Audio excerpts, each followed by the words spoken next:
నమస్తే, welcome to legend TV. ప్రస్తుతం నాతో పాటు శివస్వామి గారు ఉన్నారు. మాట్లాడే ప్రయత్నం చేద్దాం.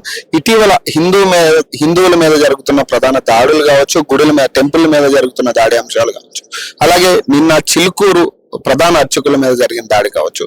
అసలు ఏ విధంగా దీన్ని చూడొచ్చు, ఏ విధంగా దీన్ని ఖండించవచ్చు, దీని మీద మాట్లాడే ప్రయత్నం చేద్దాం. సార్ చెప్పండి స్వామి, ఒకటి అంటే ఇటీవల జరుగుతున్న క్రమంలో దాదాపు 10 నుంచి 15 దేవాలయాల మీద దాడులు చూసాం. ఓన్లీ తెలంగాణలో మనం మాట్లాడుకుంటాం. ఏం జరుగుతా ఉంది రాష్ట్రంలో కావచ్చు లేదా దేశంలో కావచ్చు, ఎందుకు గుడుల మీద దాడులు చేసే పరిస్థితి ఎందుకు వస్తాం? గుడుల మీద దాడులు చేయడానికి బలమైన కారణం మన హిందువుల ఐక్యత లేకపోవడం అనేది ఒకటి ముఖ్యమైన బలమైన కారణం. దీనికి గల కారణం ఏంటంటే, మన హిందువుల్లో ప్రతి ఒక్కరు ఎవరికి వాళ్ళు విడివిడిగా సంస్థలు ఏర్పాటు చేసుకోవడం, ధర్మం పేరు చెప్పుకొని వాళ్ళ వాళ్ళ మత విశ్వాసాలకి అతీతంగా వాళ్ళకి నచ్చింది వాళ్ళు చేసుకుంటూ పోవడము, ఒకరితో కలుపుకొని ఒకరితో కలిసి పని చేయలేకపోవడం, ఇలాంటి వాటి వల్ల మన హిందువులు అనేది సఖ్యత అనేది కోల్పోవడం జరుగుతుంది. ఇది మనం ఏదైతే మన హిందువుల మధ్యన సఖ్యత లేకపోవడం వల్లనే దీన్ని అవతలి ఇతర మతస్థులు దాన్ని అవకాశంగా తీసుకొని మన దేవాలయాల మీద దాడులు చేయడం అనేది జరుగుతుంది. సో ఇలాంటి అన్ని పోవాలి అంటే కూడా ఎలా అయితే మన ఇతర మతస్థులు ఒక రోజు పెట్టుకొని ఆ రోజు వాళ్ళందరూ ఎలా అయితే ఏకమయ్యి వాళ్ళ ప్రార్థన మందిరాలలో వాళ్ళందరూ కలిసి వాళ్ళు ఎలా అయితే చర్చించుకుంటారో, మన హిందువులందరూ కూడా ఒక రోజు అంటూ ఏర్పాటు చేసుకొని హిందువులందరూ కూడా ప్రతి దేవాలయంలో మనం ఉంటున్నటువంటి లోకల్ ఏరియాలలో కాలనీలు కానివ్వండి, అపార్ట్మెంట్ కానివ్వండి, బస్తీలు కానివ్వండి, ఎక్కడైనా సరే హిందువులందరూ కూడా ఒక వారంలో ఏదో ఒక రోజు కేటాయించుకొని ఆదివారం రోజు సూర్య భగవంతుని రోజు, ఆ రోజు సూర్యుని ప్రభావం చాలా బాగుంటుంది అందరి మీద. కాబట్టి హిందువులందరూ కూడా ఆదివారాన్ని ఒక సెలవు దినమే కానీ ఉంది కాబట్టి దేవాలయాలకు వెళ్ళాలి అనేది ఒక దేవాలయం రోజుగా నిర్ణయించుకొని దేవాలయాలకు వెళ్ళి హిందువులందరూ కూడా అక్కడ అందరూ కూడా సమైక్యమయ్యి మన హిందూ సంస్థల గురించి, మన దేవాలయాల గురించి, మన ధర్మం గురించి, నెక్స్ట్ మన రాబోయే తరాలకు మన పిల్లలను మనం ఏ రకంగా ఎడ్యుకేట్ చేయాలి, ధర్మం గురించి ఏ రకంగా నేర్పించాలి, అలాగే మన ప్రొటెక్ట్ అంటే మన ధర్మాన్ని ఏ రకంగా రక్షించుకోవాలి, ఏదైనా అనుకోని ఆపద ముప్పు గనక మనకు ఏర్పడితే, మన బంగ్లాదేశ్ లో జరిగినటువంటి గనక పరిస్థితులు గనక ఇక్కడ ఏర్పడితే అలాంటి వాటి నుంచి ఎలా మనం ప్రొటెక్ట్ చేసుకోవాలి, ముందుగా అలాంటి పరిస్థితి రాకుండా ఉండాలనేది పిల్లలకు నేర్పించాలి. అలా జరుగుతున్న అంశాలు చూస్తా ఉంటే మీకు ఏమనిపిస్తా ఉంది? బంగ్లాదేశ్ లో జరిగిన సిచ్యువేషన్ ఇక్కడ రిపీట్ అవే ఛాన్స్ ఉందనుకుంటున్నారా? అంటే ఖచ్చితంగా హిందువులందరూ కనుక ఇలాగే కనుక మేల్కోకుండా ఎవరికి వాళ్ళు వ్యక్తిగతంగా నాకెందుకులే, నా పెళ్ళాం, నా పిల్లలు, నా కుటుంబం, నా ఫ్యామిలీ, నా బరువు బాధ్యతలు అనుకుంటే కనుక ఖచ్చితంగా అది ఎక్కువ రోజుల్లో ఏం లేదు, తొందరలోనే జరుగుతుంది. ఇతర మతాలు ఏవైతే ఇప్పుడు క్రిస్టియానిటీ కావచ్చు, ముస్లిం కావచ్చు, ఈ మతాలు పెంపు వాళ్ళకి సంబంధించి వాళ్ళ జనాభా కావచ్చు, వాళ్ళకి సంబంధించి ఏమంటారు దాన్ని, కన్వర్టెడ్ క్రిస్టియన్స్ అనో కన్వర్టెడ్ ముస్లిమ్స్ అనో, ఈ కన్వర్షన్ అనేది కొంత ఎక్కువ శాతం జరుగుతూ ఉంది అనుకోవచ్చు ఇప్పుడున్న పరిస్థితుల్లో. ఖచ్చితంగా జరుగుతుంది. మన హిందూ ధర్మాన్ని కాదనేసి పరధర్మంలోకి వాళ్ళు వెళ్తున్నారు అంటే కూడా దానికి కూడా కారణం మనమే, మన హిందువులమే. అది ఏ రకంగా అంటే, మన హిందువులో ఒకరికి ఒకరికి సహాయం సాత్విక గుణం అనేది పోయింది. ఎవరికి వాళ్ళు విడివిడిగా స్వార్థం అనేది ఏర్పరచుకున్నారు. దాని వల్ల ఏమవుతుందంటే దీని అవకాశం, వీళ్ళ బలహీనతని ఇతర మతస్థులు దాన్ని వాళ్ళు అవకాశంగా మలుచుకొని వాళ్ళకు కావాల్సినటువంటి ఏర్పాట్లను చేసి వాళ్ళ ధర్మంలోకి తీసుకెళ్లడం అనేది జరుగుతుంది. అదే గనక మనము వాళ్ళకి అటువంటి అవకాశం ఇవ్వకుండా మన హిందువుల్లో ఒకరికి ఏదైనా సహాయం కావాలి అనుకున్నప్పుడు మనం ఒక 10 మంది వాళ్ళకి అండగా నిలబడి గనక వాళ్ళకి సహాయం చేసి వాళ్ళకి ధైర్యాన్ని ఇచ్చి వాళ్ళకు కావాల్సినటువంటి ఏర్పాట్లు కనుక చేస్తే వాడు మన ధర్మాన్ని వదిలి ఇంకో ధర్మంలోకి వెళ్ళడం అనేది జరగదు.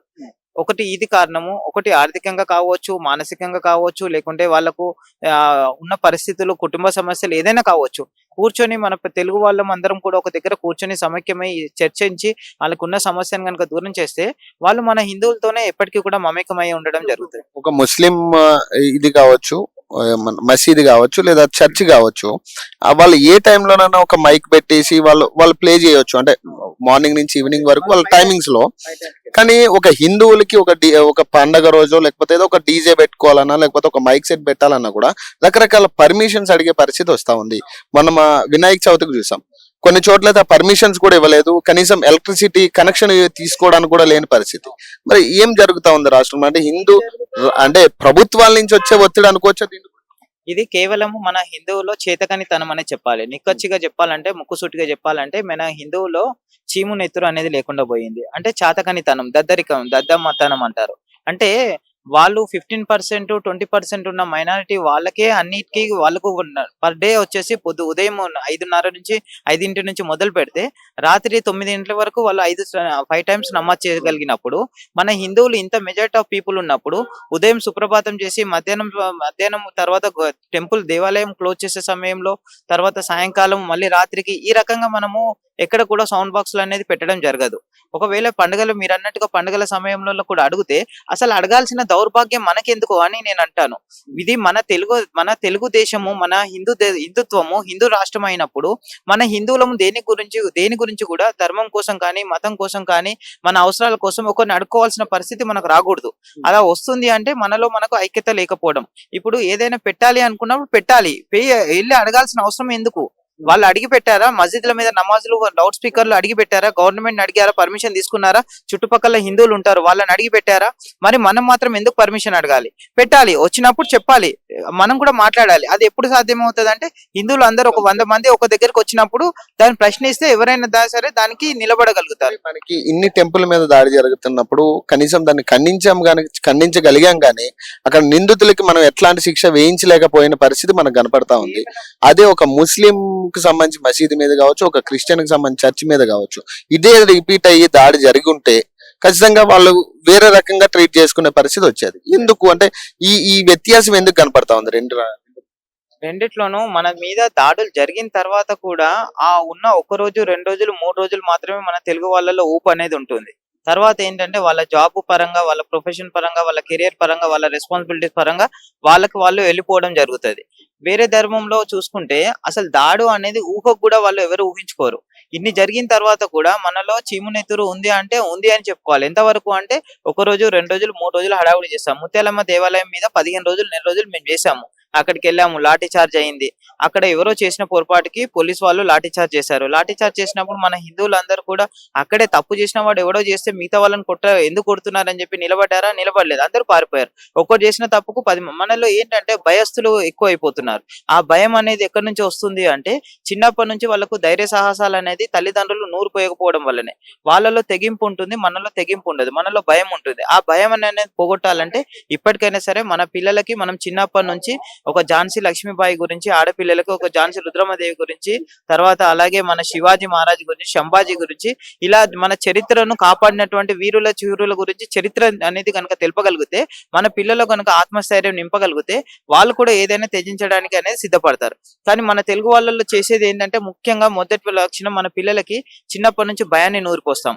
ఏదైనా చిన్న గొడవ అయిందంటే పక్కన వాడితో అరే వెళ్ళకరా, వాడి దగ్గరికి, వాడు మంచోడు కాదు, వాడు కొడతాడ్రా తిడతాడ్రా, వాడు కొట్టినప్పుడు నీకు దెబ్బ తగిలినప్పుడు నువ్వు కొడితే వాడికి దెబ్బ తగలదా? ఆ ధైర్యాన్ని మనం పిల్లలకు నూరిపోయాము.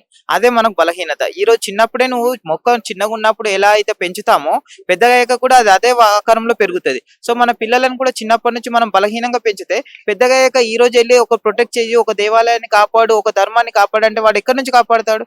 సో ఇదే జరుగుతుంది. కాబట్టి చిలుకూరు బాలాజీ టెంపుల్ లో ప్రధాన అర్చకుల మీద జరిగిన దాడి అంశానికి సంబంధించి ఇది ఎట్లా చూస్తారు మీరు? దీనికి సంబంధించి అంటే ఎవరైనా చేయించుంటారు అనేది ఒక అంచనా అనుకోవచ్చా, లేకపోతే ఏంటి పరిస్థితి? అంటే కొన్ని వివాదాలు కూడా రన్ అవుతున్నాయని కూడా కొంతమంది మాట్లాడుతూ ఉన్నారు. దానికి సంబంధించిన ధర్మకర్తలు కూడా కొంతమంది మాట్లాడుతూ ఉన్నారు. దీనికి సంబంధించి లాక్కోవడానికి ప్రయత్నం చేస్తా ఉన్నారు చిలుకూరు బాలాజీకి సంబంధించి అనేది. ఇవన్నీ కూడా ఎట్లా చూడాలి? ఈ కుట్రలు కానీ ఏదైతే టెంపుల్ మీద ఏదైనా ఒక కోణంలో ఒక దాడి గనుక జరిగింది, ఒక సంఘటన జరిగింది అంటే గనక అది ఒక కోణంలో చూడడానికి అనేది ఉండదండి. ఎందుకంటే మనకు దిక్కులు ఎలా అయితే దిక్కులు ఉన్నాయో, 8 దిక్కులు ఉన్నాయో, ఒక సందర్భంలో ఏదైనా ఒక ఇన్సిడెంట్ జరిగింది అంటే దానికి అన్ని యాంగిల్లోనూ మనం పరీక్షించాలి. దాడి చేసింది ఎవరు? ఎందుకు చేయాల్సి వచ్చింది? ఆయన మీదనే ఎందుకు చేయాల్సి వచ్చింది? అసలు దాడి చేసిన చరిత్ర ఏంది? వాడు ఇదివరకు ఎవరితో కలిసి పనిచేశాడు, ఎక్కడ పనిచేశాడు? సో ఇలా క్షుణ్ణంగా అన్ని పరిశీలిస్తే గనక పూర్తి నిజాలు అనేది బయటికి రావడం జరుగుతుంది. ఎందుకంటే ఇప్పుడు అది మనకు రిమైండ్ చేశారు అతన్ని, దాని మీద ప్రాసెస్ జరుగుతుంది కాబట్టి మనం ఎక్కువగా దాని గురించి మాట్లాడకపోవడం. ఏమనుకుంటా ఉన్నారు దాడికి సంబంధించి ఏం జరిగి ఉండొచ్చు అనేది మీ అంచనా? అంటే ఆయనకు వచ్చేసి సపరేట్ గా ఒక రామరాజ్యం ఏర్పాటు చేసుకోవాలనేది ఒక వ్యక్తిగత ఎజెండా. హిందుత్వం గురించి అయినా, హిందూ ధర్మం గురించి అయినా కూడా వ్యక్తిగత ఎజెండాతో తను పనిచేశాడు కాబట్టి ఎప్పుడైనా సరే ధర్మాన్ని కాపాడాలన్నా, ధర్మం కోసం పనిచేయాలన్నా, హిందువులను ఏకం చేయాలన్నా అందరినీ కలుపుకొని అందరితో కలిసి పనిచేయాలి, మమేకం చేసుకోవాలి అందరినీ. అంతేగాని నా ఒకటి సపరేట్ గా హిందువులోనూ కూడా తను మళ్ళీ కేటగిరీస్ చేస్తడం అనేది అనేది కరెక్ట్ కాదు అనేది ఈ ఛత్రపతి శివాజీకి సంబంధించి ఏదైతే ఆరెంజ్ బుక్ మీరు అంటా ఉన్నారో దీనికి సంబంధించి ఎట్లా పని చేయబోతుంది, హిందువులకి ఎలా ఉపయోగపడబోతుంది ఈ orange book? ఇప్పటి వరకు హిందువుల మీద జరుగుతున్నటువంటి దాడులను అన్నిటిని కూడా మనము 1 by 1 అనేది నోట్ చేసి పెట్టడం జరుగుతుంది. ఆరెంజ్ బుక్ అనేది దేని గురించి అంటే కాషాయము, మనకు జెండా వచ్చేసి కాషాయం జెండా మన హిందుత్వానికి చిహ్నం. సో దీని గురించి మేము బుక్ పేరు కూడా ఆరెంజ్ బుక్ అనే పెట్టుకున్నాము, కాషాయం తెలుగులో చెప్పాలంటే.